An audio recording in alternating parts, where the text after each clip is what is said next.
대해서 함께 좀 말씀을 나누려고 합니다.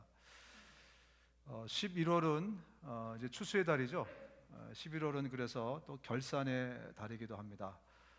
벌써 이제 2달밖에 안 남았어요. 이번 연도는 정말 진짜 매우 몹시 빠르게 지나간 그런 한 해가 아닌가 생각이 됩니다. 저는 진짜 제 이 느낌상 요즘에 한 6, 7월 정도 되지 않았나? 그렇게 좀 생각이 될 정도로 시간이 너무너무 빨리 지나갔습니다. 우리가 부인할 수 없이 11월에 달력이 지금 딱 넘어왔어요. 11월 결산의 달입니다. 뭐 여러 가지 것들 우리가 결산할 게 남았죠. 뭐 회사에서도 그렇고 또 개인의 삶에서도 또 재정적인 문제, 뭐 여러 가지 많은 결산을 이제 하시게 될 텐데, 무엇보다 정말 중요한 것이 우리의 영적인 결산입니다. 우리 믿음의 결산.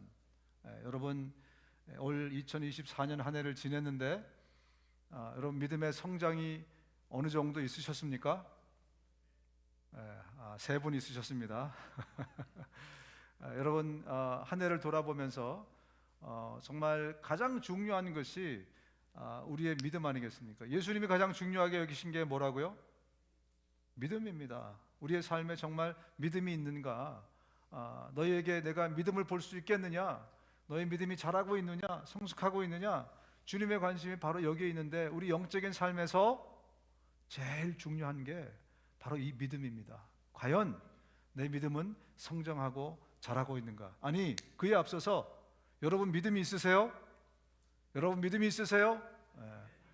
누가 만약에 물어본다면 이렇게 정말 담대하게 말할 수 있겠는가? 내가 믿음이 있다는 거 어떻게 증명하실 겁니까? 내가 믿음이 있다는 것을 어떻게 우리가 볼 수 있을까요?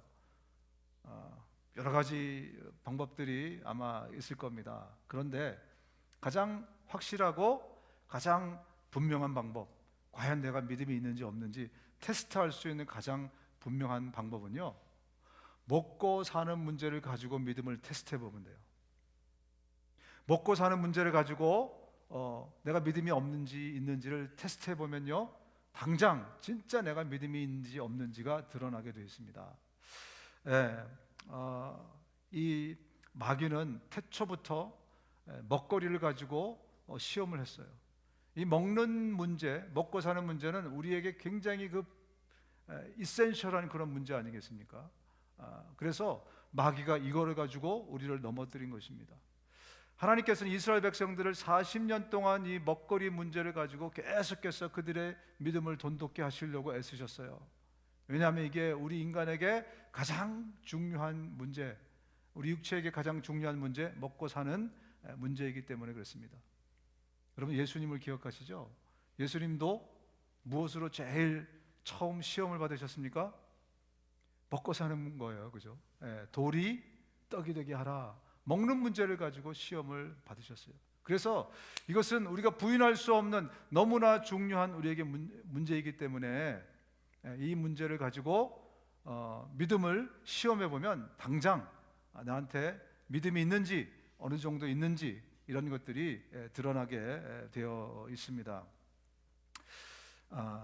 우리도 이런 먹고 사는 문제를 통해서 시험 받을 때가 꽤 있을 것입니다. 여러분도 뭐 우리 중에 최근에 이 먹고 사는 문제를 가지고 우리 믿음의 테스트를 당한 그런 분들이 계실 텐데, 특별히 예수가 그리스도이다, 나는 예수 믿는 사람이다, 이런 것을 드러내게 되면 당장 우리에게 시험이 다가올 수 있습니다. 그래서 어떤 분들은 내가 예수 믿는 것을 굉장히 꽁꽁 숨기면서 사는 분들이 계세요. 예수 믿는 것을 드러내지 않고 아주 비밀 요원들처럼 그렇게 몰래 몰래 예수님을 믿는 분들, 그러다가 교회 오면 할렐루야 막 그러고 직장에 가면 전혀 예수하고 상관없는 사람처럼 또 그렇게 행동하는 사람들도 있고 참 그렇습니다. 왜냐하면 이것이 때로 우리의 삶에 먹고 사는 문제에 큰 영향력을 주기 때문에 그렇습니다. 여러분 그런데 우리는 이 시험을 이겨내야 그래야 믿음의 성장의 단계로 올라갈 수 있어요. 먹고 사는 문제를 가지고 우리의 믿음을 테스트할 때 우리가 이 시험을 넘어가야 내 믿음이 이걸 통해서 증명이 되고 그리고 정말 내가 믿음 있는 자라는 것들이 내 안에서 사람들에게 선포될 때 비로소 우리에게 성장이라는 것이 그때부터 있게 되기 때문에 이 시험을 통과하는 것은 너무너무나 중요한 겁니다. 여러분, 그래서 여러분의 삶에서 앞으로 먹고 사는 문제에 대한 문제가 우리의 믿음의 도전으로 다가올 때 이 시험을 이기기 위해서 꼭 반드시 must 명심해야 될 세 가지를 오늘 꼭 좀 기억했으면 좋겠습니다. 오늘 본문을 통해서 이 세 가지를 여러분들이 꼭 기억하셔서 이 믿음의 시험이 다가올 때 먹고 사는 문제를 가지고 우리를 어택할 때 우리가 반드시 이겨낼 수 있기를 주님의 이름으로 축원드립니다. 첫 번째 우리가 명심해야 될 게 뭐냐면요, 하나님이 바로 우리 아버지이시라는 것입니다. 하나님이 여러분의 아버지시라는 겁니다. 하나님이 누구시라고요? 내 아버지. 여러분, 정말 하나님이 여러분 아버지이신 것이 정말 믿어지십니까? 정말로 이 하나님께서 내 아버지, 그리고 우리 육신의 부족한 아버지가 아니고 능력 있는 바로 그 아버지라는 것이 정말 느껴지시고 믿어지십니까? 그런 위기의 상황 가운데서도 또 시험의 한가운데서도 정말 이 믿음이 계속해서 선포되어질 수 있기를 주님의 이름으로 축원드립니다.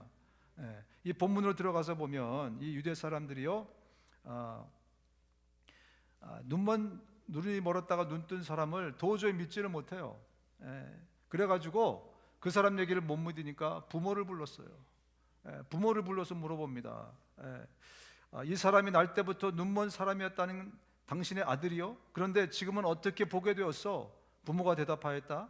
이 아이가 우리 아들이라는 것과 날 때부터 눈먼 사람이었다는 것은 우리가 압니다. 그런데 우리는 그가 지금 어떻게 보게 되었는지도 모르고 또 누가 눈을 뜨게 했는지도 모릅니다. 다 큰 사람이니 그에게 가서 물어보십시오. 그가 자기 일을 이야기할 것입니다. 부모를 데려다가 물어보니까요, 부모가 아주 비겁하게 대답합니다. 이 아이가 분명히 내 자식인 것도 틀림없고 태어날 때부터 눈이 멀었던 것도 틀림없는데 어떻게 누가 눈을 뜨게 했는지 우리는 잘 모릅니다. 얘가 다 컸으니까 얘한테 물어보십시오 하면서 볼을 얘한테 던져버립니다. 이 부모가 얼마나 비겁합니까? 당당하게 말이지, 예수라는 사람이 이 눈을 뜨게 해줬다고 내가 들었습니다. 예수라는 사람이 눈을 뜨게 했으니까 이 사람이 메시아가 아닐까요? 라고까지 이야기를 했을 수도 있는데 그렇게 큰 은혜를 입었으면서도 그렇게 대답하지 못합니다. 문제가 뭘까? 왜 그렇게 시원하게 대답을 못했을까요? 왜 그랬는지 오늘 본문에 답이 나옵니다.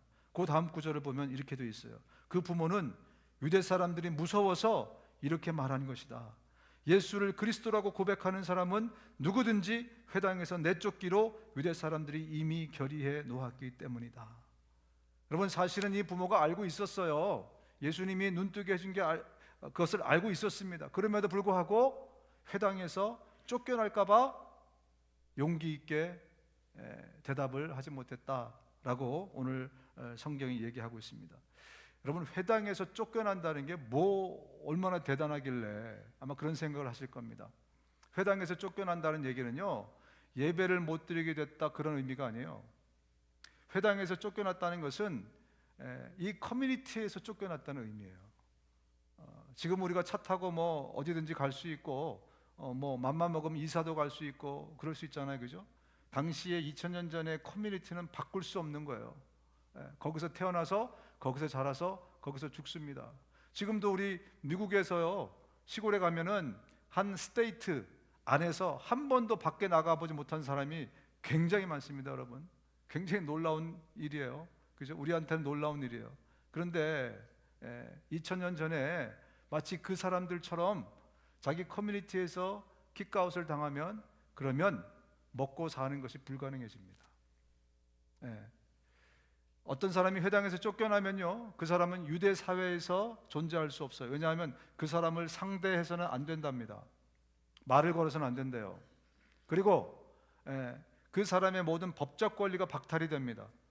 그래서 어디 가서 두드려 맞아도 하소연할 데가 없어요. 또 그 사람이 죽으면 장례도 치러주지 않습니다. 그러니까 완전 생존권을 비롯해서 모든 기본적인 권리를 다 박탈하게 돼요. 그렇기 때문에 이것은 굉장히 무서운 것입니다. 더군다나 여러분, 장애를 가지고 태어났다고 다 거지가 되는 게 아니에요. 그런데 이 사람은 거지였다잖아요, 그죠? 엄마 아버지가 어느 정도 살았으면 거지로 살게 안 둡니다. 그런데 단지 장애로 태어났기 때문에 거지가 아니라 엄마 아버지가 지질이 못 살았어요. 그래서 이 아이를 거지로 내쫓을 수밖에 없었던 형편이었어요. 그러다 보니까 이 회당에서 쫓겨난다는 것은 엄청난 그런 일입니다, 이들에게 있어서. 그래서 그들은 믿음을 고백하지 못했어요. 그래서 본문에 이렇게 나오는 것입니다. 누구든지 예수를 그리스도로 고백하는 사람은 누구든지 회당에서 내쫓기로 했으므로, 그래서 차마 그 말을 하지 못하고 비겁하게 얘기를 했던 겁니다. 여러분, 아무리 큰 은혜를 입었어도 내 짭을 지금 당장 이렇게 잃어버릴 수 있는 상황에서 예수를 그리스도라고, 나는 예수 믿는다고, 당신도 예수 믿어야 천국 갈 수 있다고 이렇게 얘기하는 것은 참 쉽지 않을 것 같아요. 그죠? 그 얘기하면 당장 나한테 불이익이 오고, 어쩌면 회사에서 잘릴지도 모르고, 그런 상황 가운데서 내가 내 믿음을 고백한다거나 예수님의 그리스도 되심을 선포한다거나, 이것은 정말 믿음 있지 않으면, 이건 진짜 용기가 있지 않으면 이건 아무나 할 수 없는 그런 고백이 아닐까 생각을 해봅니다. 이슬람 세계에서 우리 선교사님들이 가셔가지고 10년, 20년, 30년을 사역해도요, 뭐 5가정, 10가정을 구원해내지 못합니다. 뭐 제가 알기로는, 제가 아는 사람은 직접 2사람에게 들었는데 10년 동안을 사역했어도 단 한 가정도, 한 명도 영혼 구원을 못했대요. 그런 선교사님들이 사실은 대부분입니다. 왜 그러냐면 이슬람 사회가 오늘 이 본문에 예수님이 있었던 이 시절의 사회하고 똑같아요. 그래서 예수를 믿으면 당장 누구한테부터 핍박이 오냐면 가족한테 먼저 옵니다. 가끔 우리 신문에 나잖아요. 자기 여동생이 예수를 믿었다고 두드려 패서 죽였어요. 이슬람 세계에서는 흔히 있을 수 있는 일입니다. 목숨을 걸어야 돼요. 그래서 진짜 믿음이 있지 않으면, 진짜 믿음이 확실하지 않으면 내가 예수 믿는다 이런 고백을 할 수가 없습니다. 그 정도로 엄청난 사회, 그게 지금 이슬람 사회예요. 이번에 우리 선교팀들이 또 터키에 가잖아요. 제가 터키에 갔을 때 현지인한테 들은 말인데, 터키에는 종교의 자유가 있을까요, 없을까요? 있다고. 일부 예배 드린 분이에요, 저분. 없을 것 같은데, 그죠? 이슬람 국가니까 없을 것 같은데 터키에 종교의 자유가 있대요.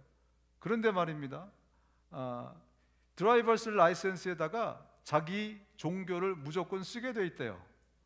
그래가지고 거기에다가 기독교라고 쓰면 그 다음부터는요 엄청난 핍박을 받는다고 합니다. 종교의 자유가 있다고 겉으로는 얘기해놓고 거기다 기독교라고 쓰면 취직이 안 됩니다. 결혼도 안 돼요, 결혼도. 그리고 어디 가든지 다 이짐에 왕따를 당해요.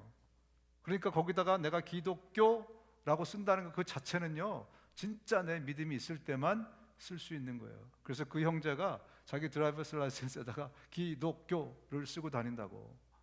그러면서 엄청난 핍박과 진짜 이 생존권 자체가 사실은 지금 부정당하는 그런 시대입니다. 여러분, 전 세계 인구의 25%, 4분의 1이 지금 이슬람인들입니다. 모슬렘들이에요. 그리고 찾아보니까 전 세계 국가 수로 따져도 4분의 1이 지금 이슬람 국가입니다. 그러니까 지금 전 세계 4분의 1에 있는 인구들 가운데서 예수를 믿는다는 것은요, 예수를 주로 고백한다는 것은 진짜 믿음이 없으면 할 수 없는 그런 일들입니다. 근데 우리는 얼마나 감사합니까? 그죠?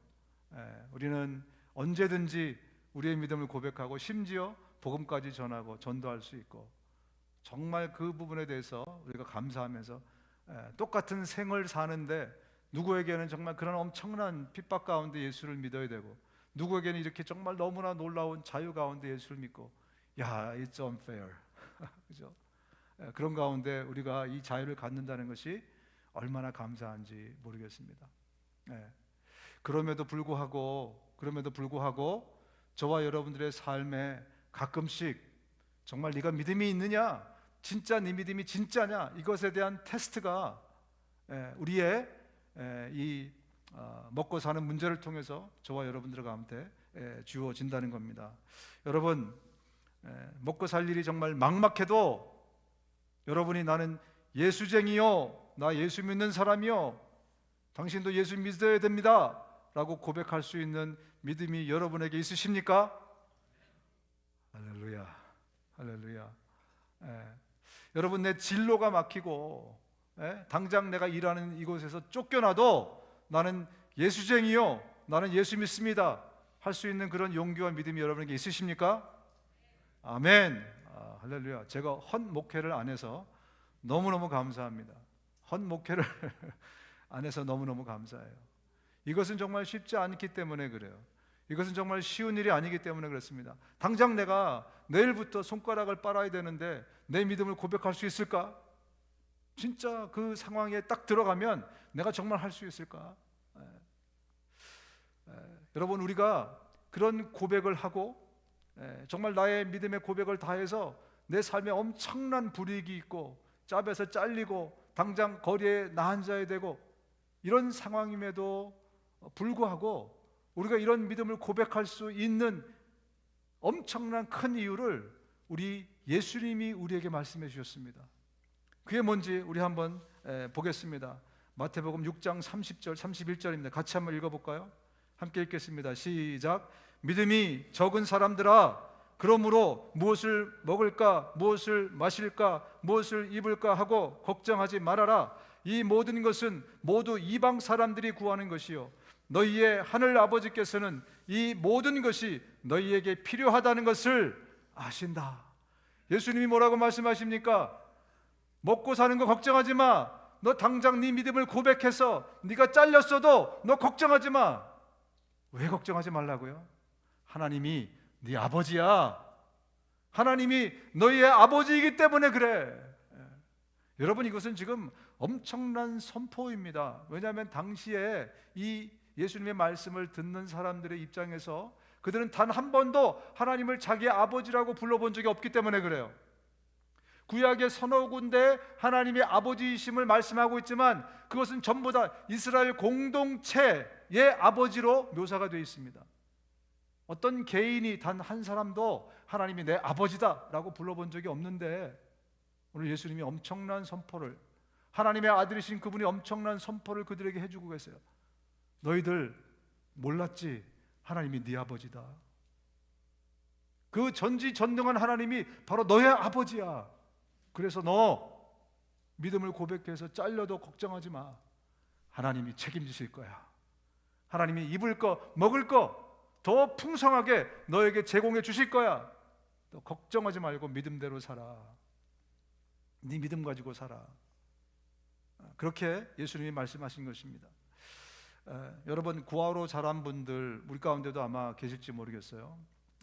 구하로 자란 사람들이야말로 정말 얼마나 그 마음 가운데 엄청난 응어리가 있고 어떤 이 사회나 어떤 세상에 대한 정말 그런 안 좋은 시각들을 갖게 되고 하는지 모릅니다. 왜냐하면 정말 아버지가 필요했을 때, 엄마가 필요할 때 우리 인간은 스스로 살 수 없는 존재들이잖아요. 그죠? 하다못해 동물도요, 태어나면 지가 그냥 일어서더라고요.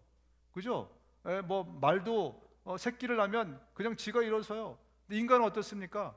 엄마 아버지가 다 해줘야 젖도 물려줘야 먹지. 이 인간은 스스로 살 수 없는데 살아가는 과정에서 부모가 없다? 그것은 엄청난 고통입니다. 엄청난 결핍이고 정말 엄청난 어려움이에요. 그런데 우리에게 누가 있다고요? 아버지, 하나님 아버지. 예.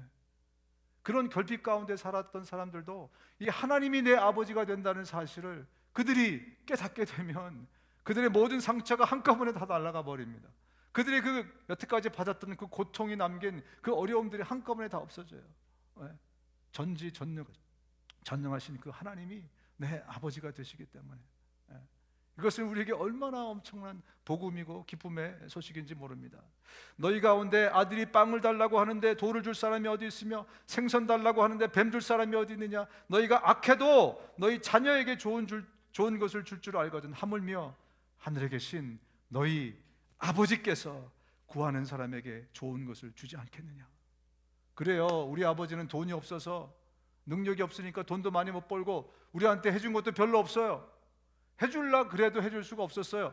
마치 지금 우리처럼, 그죠? 마치 지금 우리 자식들에게 우리처럼 뭐 걔들이 정말 더 좋은 대학 가고 싶은데 등록금을 대줄 수 없어서 어떤 분들은 야, 좀 커뮤니티 칼리지가 정말 마음 아프게 이렇게 했던 부모들도 있고, 그죠? 자전거 사달라고 하는데 남들 다 타고 다니는데 돈이 없어가지고 정말 가슴 아프게 그것도 해주지 못하고. 우리의 육체의 부모는 사실 이렇게 약한 존재입니다. 그런데 우리 하나님 아버지는, 그죠? 다 여러분 막 흙수저 어떠니 그러면서 맨날 징징거렸는데요, 오늘부터 여러분 당당하게 외치십시다. 나는 금수저다.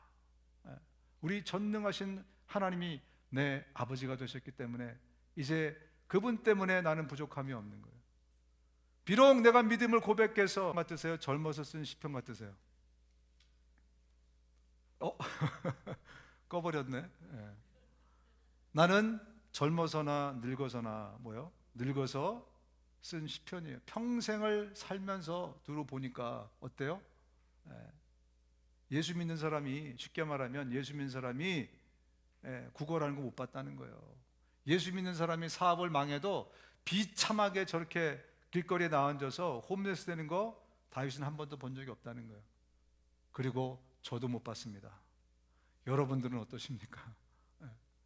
저도 옛날에 우리 주일학교 선생님이 저한테 그 말 한 게 기억나거든요.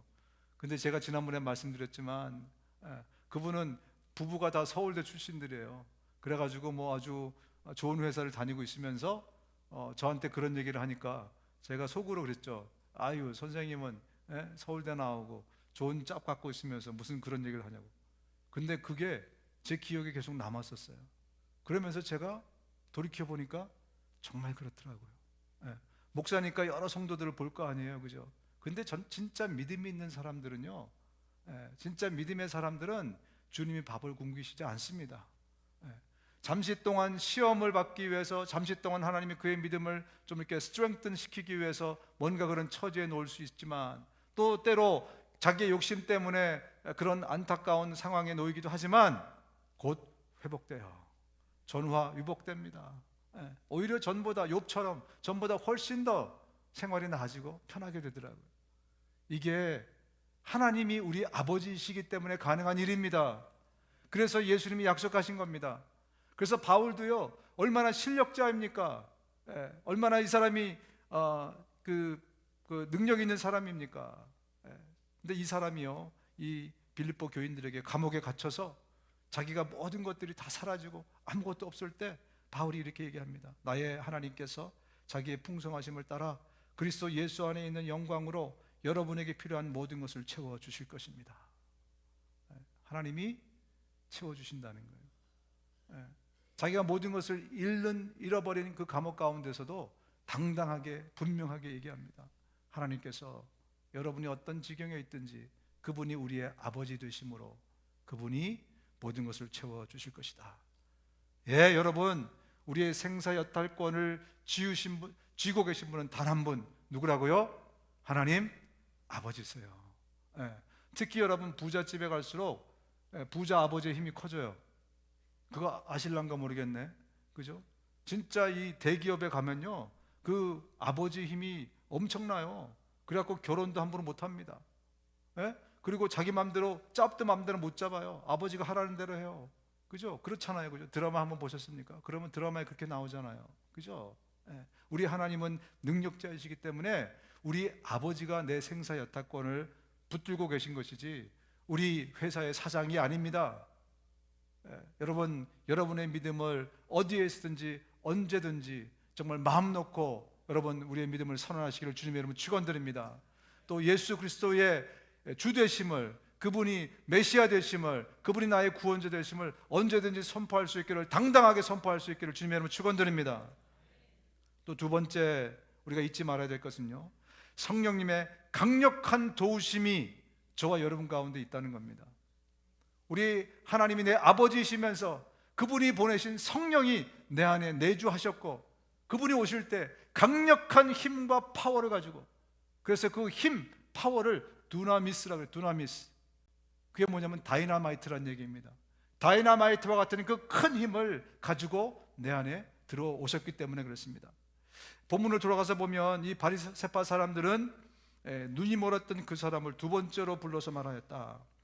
영광을 하나님께 돌려라. 우리가 알기로 그 사람은 죄인이다. 예수님을 죄인이라고 네가 지금 말하라는 거예요. 협박하고 있는 겁니다. 그는 이렇게 대답하였다. 그런데 이 사람이 이렇게 말합니다. 나는 그분이 죄인인지 아닌지 모릅니다. 다만 한 가지 내가 아닌 것은 내가 눈이 멀었다가 지금 보게 되었다는 것입니다. 그래서 그들은 그에게 물었다. 그 사람이 너에게 한 일이 무엇이냐? 그가 네 눈을 어떻게 뜨게 하였느냐? 그는 대답하였다. 그것은 내가 이미 여러분들에게 말했는데 여러분은 고지 듣지 않았습니다. 그러면서 어찌하여 다시 드리려고 합니까? 여러분도 그분의 제자가 되려고 합니까? 야, 기가 막힌 이 언변술 아닙니까? 그죠? 우리가 알기로 이 사람은 태어나면서부터 눈이 멀어서 거지로 자랐어요. 배움이라는 것은 일절 없는 사람입니다. 책을 읽어봤겠습니까? 학교를 다녀봤겠습니까? 그런데 마치 솔로몬이 환생한 것 같아요. 어떻게 이렇게 지혜롭게 이 위기 상황을 참 엄청나게 잘 모면했는지. 여러분, 어떻게 이 사람이 이런 정말 지혜로운 말을 할 수 있었을까요? 이것은 틀림없이 성령님의 개입입니다. 하나님께서 일방적으로 이의 삶에 개입하셔서 눈이 멀게끔 태어나게 하셨다고 말씀하시지 않습니까? 그것뿐만이 아니라 지금 이 위기 상황 가운데서도 하나님이 일방적으로 개입하셔서 성령의 능력과 지혜로 이 위기를 타개하는 것을 저와 여러분들이 지금 확인할 수 있습니다. 여러분, 성령께서는 힘이 있으십니다. 엄청난 이 세상의 지혜로 지식으로 따라갈 수 없는 그 힘, 이 세상의 물질의 권력의 파워로 할 수 없는 그 일들을 할 수 있는 그 능력과 그 두나미스를 성령께서 갖고 계십니다. 지금 이 케이스를 봐도 예수님이 이렇게 말씀하신 것이 이루어졌어요. 예수님 뭐라고 말씀하셨냐면 이렇게 말씀하셨어요. 사람들이 너희를 관가에 넘겨줄 때 어떻게 말할까? 또는 무엇을 말할까 하고 걱정하지 말아라. 너희가 무슨 말을 해야 할지 그때의 지시를 받을 것이다. 말하는 이는 너희가 아니라 너희 안에서 말씀하시는 아버지의 영이시다. 딱 이 케이스 아닙니까? 그죠? 성령께서 정말 그 솔로몬의 지혜보다 더 뛰어난 지혜를 가지고 이 위기 상황을 지금 딱 모면하게 도와주시는, 그죠? 여러분, 우리는요 성령의 인도하심과 지배하심, 그분의 힘을 의존하지 않고는 절대 살 수 없는 존재들입니다. 그게 우리의 운명이에요. 그게 우리의 데스티니입니다. 여러분, 예수님도 이 땅에 오실 때부터 성령님의 파워, 성령님의 힘에 의존해서 그래서 이 땅에 오셨어요. 성경을 볼까요? 예수 그리스도의 태어나심은 이러하다. 그의 어머니 마리아가 요셉과 약혼하고 나서 같이 살기 전에 마리아가 성령으로 잉태한 사실이 드러났다. 예수님의 탄생부터도요, 하나님이신 예수님도 성령님의 파워로 이 땅에 오신 거예요. 성령님의 힘으로 이 땅에 오신 겁니다. 태어난 것부터. 그리고 또 말씀이 이어갑니다. 예수께서도 침례를 받으시고 기도하시는데 하늘이 열리고 성령이 비둘기 같은 형체로 예수 위에 내려오셨다. 이제 공생애를 시작하기 전에 먼저 침례를 받는데 그때 성령께서 그를 임하십니다. 그러면서 계속해서 성령의 이끄신 대로 예수님은 사셨어요. 예수께서 성령으로 가득하여 요단강에서 돌아오셨다. 그리고 그는 성령에 이끌려서 광야로 가셔서 40일 동안 마귀에게 시험을 받으셨다. 이게 지금 침례받고 바로 다음 일어난 일이 뭐냐면 시험 받는 일인데, 그 시험도 성령에 이끌려서 시험을 받으러 가셨다라고 말씀합니다. 이렇듯 예수님의 공생의 모든 3년 동안의 모든 일들은요, 전부 다 성령의 주관하심과 성령의 인도하심과 성령의 이끄심과 그리고 성령의 힘주심, 그 파워와 능력으로 예수님은 그 모든 일들을 다 행하신 것을 볼 수 있습니다. 따라서 여러분, 예수를 쫓아가는 우리 모든 그리스도인들, 우리는요 성령의 영향력을 벗어나서는 살 수 없는 존재라는 것을 기억하시기 바랍니다. 성령의 능력 없이, 성령의 이끄심 없이 사는 것은 그리스도인이 아닙니다. 그래서 로마서 이렇게 말씀하시죠. 누구든지 그리스도의 영이 없으면, 성령이 없으면 그리스도의 사람이 아닙니다. 단적으로 얘기하잖아요, 그죠? 의역하면 성령의 힘으로 살지 않는 사람은 그리스도인이 아닙니다.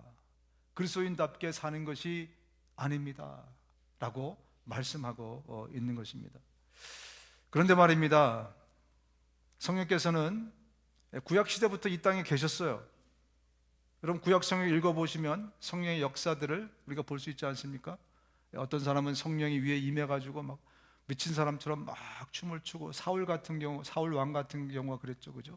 또 성령이 임재하셔야 선지자들이 담대함으로 메시지를 선포하게 되고, 그 권위와 그 권능을 사람들이 듣고 하나님의 메시지를 인식하고, 그래서요 성령은 구약시대부터 이 땅에 계셨어요.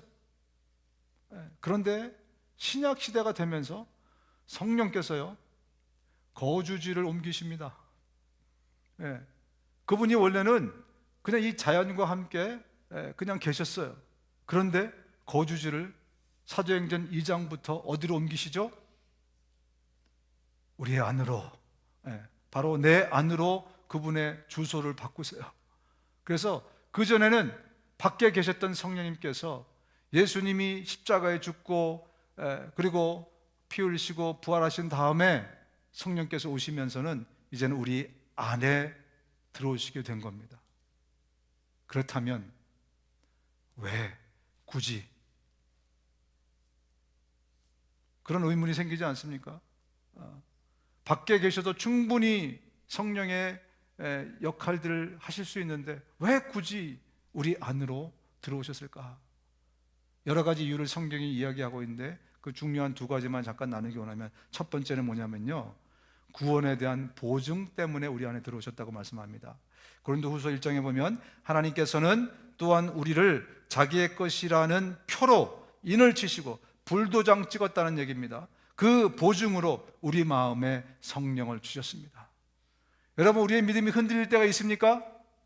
아마 가끔씩 있는 분도 계실 것입니다. 그렇다고 해서 우리 구원이 없어지는 것이 아니에요. 구원은 볼 수도 없고 만질 수도 없기 때문에 가끔 우리가 정말 엄청난 환난 가운데 있으면 내 구원이 흔들릴 때도 있습니다. 그때 우리의 구원을 보증하시는 분이 누구시라고요? 성령님이십니다. 그래서 그분이 우리 안에 들어오셔서 우리의 마음을, 우리의 흔들리는 믿음을 붙잡아 주시기 위해서 우리 안에 들어오셨다고 말씀하고 계세요. 그분의 보증으로 들어오셨어요.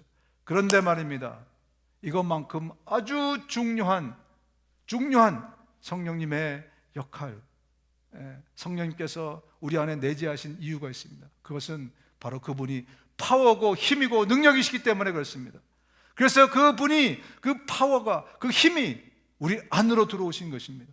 그래서 내가 그 힘과 파워를 늘 가지고 살아갈 수 있도록, 특별히 여러분, 우리 안에서 예수 그리스도가 증거될 때, 그때는 그 성령의 어마어마한 파워와 능력이 활동하기 시작합니다. 따라서 여러분, 사람 앞에 쫄지 마시기 바랍니다. 내 믿음을 고백하는 것을, 내가 믿는 바를 담대히 고백해서 내가 여러 가지 면에서 불이익을 겪는다고 생각해서 겁내지 마시기 바랍니다. 왜냐하면 그 능력과 파워가 내 안에서 내가 믿음의 그 고백을 할 때 엄청나게 활성화되기 때문에 그렇습니다. 그 다이너마이트 같은 그 놀라운 능력과 은혜가요, 내 삶을 이끌어 가시기 때문에, 그래서 저와 여러분들이 두려워할 필요가 없다고 말씀하는 겁니다. 여러분, 이 파워와 능력을 가장 잘 이용했던 사람이 사도 바울이라고 저는 생각합니다. 사도 바울이요, 그가 복음을 전하면서는 그 얼마나 많이 배운 사람입니까? 그야말로 배운 사람, 그죠? 그런데 그는 자기의 지식과 자기의 어떤 그 배움과 또 갖고 있는 지위와 파워를 가지고 복음을 안 전했어요. 그는 늘 사람들에게 고백할 때마다 나는 성령의 나타남과 능력으로 너희에게 복음을 전했다라고 말씀합니다. 그러면서 이 로마서 15장에 보면 이렇게 말씀합니다. 나는 그분에게서 기적과 놀라운 일을 할 수 있는 힘, 곧 성령의 힘을 받아 예루살렘에서 일루리곤에 이르기까지 두루 다니면서 말과 행동으로 그리스도의 복음을 남김없이 전파하였습니다. 네. 여러분, 사람을 변화시킨다는 것은요, 이거 한 얼마 정도 걸릴 것 같으세요? 돈으로 따지면. 여러분, 얼마면 여러분의 마음을 변화시키겠습니까? 한 1억이면 여러분의 마음이 획가닥 변하겠습니까? 10억이면? 특히 이 종교 전쟁은 정말 힘든 싸움입니다, 여러분. 지금 모슬렘한테, 이슬람 사람한테 가가지고 당신의 종교를 내가 얼마면 사겠습니까? 한번 물어보세요. 진짜 투철한 신앙을 갖고 있는 모슬렘, 그 이슬람 신앙을 갖고 있는 사람에게 내가 1억 주면 당신 개종하겠습니까? 딱이 맞아요, 그러면. 돈으로 사람의 마음을 우리가 변화시킬 수 있다? 아닙니다. 이것은 오직 더 큰 힘, 성령의 능력으로만 가능해요. 그 힘으로만 가능합니다. 인간의 마음을 바꾸는 것은요, 이 지구상에 있는 그 어떤 물리적인 힘 갖고는 할 수 없는 게 사람 마음 바꾸는 거예요. 근데 그것도 바꾸는 것이 성령의 힘이라는 겁니다. 여러분, 우리가 잘 아는 말씀이지 않습니까? 성령이 너에게 내리시면 너희가 능력을 받고, 성령 자체가 능력이시며 그분의 그 엄청난 능력을 가지고 저와 여러분 안에 지금 임재해 계십니다. 여러분, 우리는 금수저일 뿐만 아니라 우리는 이제 능력자들입니다. 내 안에 능력이 있기 때문에 그래요. 성령으로 인한 능력과 힘과 파워가 우리 안에 있기 때문에 그렇습니다. 믿음으로 살아가시기 바랍니다. 세상에 대해서, 사람에 대해서 약해 빠지지 마시고 믿음을 담대히 선포하시고, 어떤 정말 큰 일이 우리 가운데 다가와도 우리 가운데 능력으로, 믿음으로 선포할 수 있기를 주님의 이름으로 축원드립니다. 그게 그리스도인들이에요. 그게 이 시대를 살아갈 수 있는, 사는 그리스도인들입니다. 왜 하나님이 아버지 되심을 잊고 사는가? 왜 우리 안에 엄청난 다이너마이트의 파워가 있는 것을 잊고 사는가? 오늘 하나님께서 저와 여러분들에게 이 말씀을 주고 계신 것입니다. 여러분, 그리고 마지막 세 번째 한 가지가 더 있습니다. 우리 안에 육체의 양식보다 더 위대하고 프레셔스한 영원한 양식이 이미 우리 가운데 있기 때문에 그렇습니다. 영원한 생명을 주는 양식. 잠시 배고픈 것은 견딜 수 있는 이유가 우리 안에 엄청난 영원한 양식이 이미 있기 때문에 그렇습니다. 바리새파 사람들이 그 사람을 내쫓았다는 말을 예수께서 들으시고 그를 만나서 물으셨다. 네가 인자를 믿느냐? 그가 대답하였다. 선생님, 그분이 어느 분입니까? 내가 그분을 믿겠습니다. 예수께서 그에게 말씀하셨다. 너는 이미 그를 보았다. 너와 말하고 있는 사람이 바로 그이다. 그는 주님, 내가 믿습니다 하고 말하고서 예수께 엎드려 절하였다. 이 눈뜬 사람이 지금 예수님을 두 번째로 만났어요. 자, 이 사람이 예수님을 찾아갔나요? 눈뜬 게 너무 감사해서 감사 인사하러 찾아갔나요? 어떻게 된 거죠? 예수님이 이 사람을 찾아갔어요. 그죠? 아주 이례적인 일이 일어납니다. 예수님이 이 사람을 따로 찾아가셨어요. 왜 찾아갔을까요? 오늘 본문에 의하면 그 사람이 회당에서 쫓겨났다는 소식을 예수님이 들으셨대요. 회당에서 쫓겨났다는 것은 오늘 예배 못 드려, 오늘 쫓아내고 만 것이 아니고요. 아까 말씀드린 대로 생존권을 박탈해버린 겁니다. 영구제명. 그가 거지가 된 이유는 뭡니까? 눈이 멀어서 거지가 됐잖아요, 그죠? 일할 수도 없고. 그래서 거지가 됐어요. 근데 이제 눈을 뜨게 됐습니다. 근데 다시 거지가 되게 생겼어요, 지금. 그렇게 되니까 예수님이 그를 찾아가셨어요. 왜? 왜냐하면 그에게 당장 먹을 이 빵이 아니라 영원히 목마르지 않고 영원히 배고프지 않을 빵 대신 자기 자신을 주시기 위해서 바로 이 사람을 찾아간 것입니다. 예수님이 이렇게 말씀하십니다. 내가 생명의 빵이다. 내게로 오는 사람은 결코 주류지 않을 것이요 나를 믿는 사람은 다시는 목마르지 않을 것이다. 네가 나를 믿느냐? 라고 얘기했을 때 그는 내가 예수님을 믿겠습니다. 그러고 나서 그는 그를 경배했다고 합니다. 이 얘기는 뭐냐면 그는 다시 돌아갈 수 있는 기회를 잊어버렸어요. 이제는 공식적으로 완전히 이제 잊어버렸습니다. 그때 예수님 마지막 사실 기회를 주신 것입니다. 네가 지금이라도 나를 부인하고 돌아가면 너 회당에서 너 받아줄 거야.